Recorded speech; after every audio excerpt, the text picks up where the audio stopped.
Hello' everyone, আজি মই আকৌ এটা নতুন ৰেচিপি লৈ আহিছোঁ আনদিনাৰ দৰে।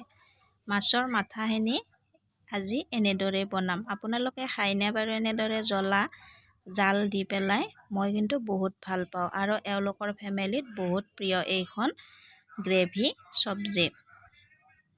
এতিয়া এনেদৰে মাছখিনি দি পেলাই এনেদৰে বনালোঁ, কিন্তু আমাৰ এওঁলোকৰ মা, মোৰ শাহু মা বহুত টেষ্টি বনায়। তেওঁৰ নিচিনা আজিলৈকে মই এই আঞ্জাখনত কাৰো সোৱাদে পোৱা নাই। ইমান ধুনীয়াকৈ বনায়, কিন্তু আমি বনাওঁ যদিও ইমান টেষ্টি নহয়, কিয় বা নাজানো। মা বা কিবা দিয়েই নেকি, গম নাপাওঁ আৰু। তাৰপিছত মই এনেদৰে বনালোঁ, সকলোখিনি দি লৈছোঁ। আদা নহৰু অকণমান, নহৰু বেছি দিব নালাগে।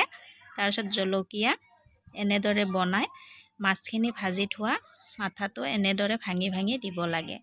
মাছৰ মাথা কিন্তু প্ৰায় মানুহে খাৰহে খায়, আমাৰ কিন্তু এওঁলোকৰ ফেমিলিত সকলোৱে এইটোৱে বিচাৰে। মোৰ আজি সকলোলৈ বহুত মনত পৰিছে এই চব্জিটো বনোৱাৰ কাৰণে। আপোনালোকে চাই থাককচোন, এনেদৰে কেতিয়াবা বনাই খাব মাথাটো। কিছুমানেতো এই মাথা পেলাইও দিয়ে, বনাব নাজানাৰ কাৰণে। সদায়নো আৰু খাৰ কিমান খাব, কিন্তু এনেদৰেও কেতিয়াবা বনাই খাই চাবচোন, বহুতেই ভাল লাগে। মই বহুত ভাল পাওঁ আৰু আমাৰ এওঁলোকৰ ফেমিলিত এনেদৰেই বনাই সকলোৱে খাই বহুত ভাল পায়। আপোনালোকেও বনাই চাবচোন, এনেদৰে গ্ৰেভি হ'ব লাগিব। আজিলৈ আহিছোঁ, বাই বাই। নেক্সট ভিডিঅ'ত আকৌ লগ পাম। ভাল পালে লাইক শ্বেয়াৰ কমেণ্ট কৰি দিব।